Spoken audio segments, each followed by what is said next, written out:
Everyone, বিমের ডিশ্যাটারিং এবং স্ল্যাবের ডিশ্যাটারিং কতদিন পরে করতে হয় এ নিয়ে বিভিন্ন জনে বিভিন্ন রকম কথা বলে থাকে। এই কলমের ডিশ্যাটারিং কত সময় পর করতে হয়, বিমের স্ল্যাবের ডিশ্যাটারিং কতদিন পর করতে হয়। কংক্রিটের দুটি সেটিং টাইম, একটা হচ্ছে ইনিশিয়াল সেটিং টাইম আর একটা হচ্ছে final setting time. Initial setting time 30 minute, final setting time 10 hours.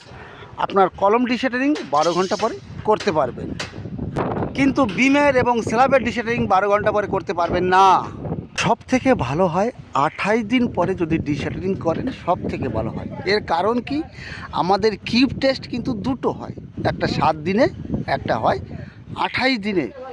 28 দিন পরে করলে আপনার ফুল কিউরিং করলে ফুল স্ট্রেংথ অবশ্যই আসবে। কন্টিনিউ নোটিফিকেশন পাওয়ার জন্য চ্যানেলটিকে সাবস্ক্রাইব করবেন।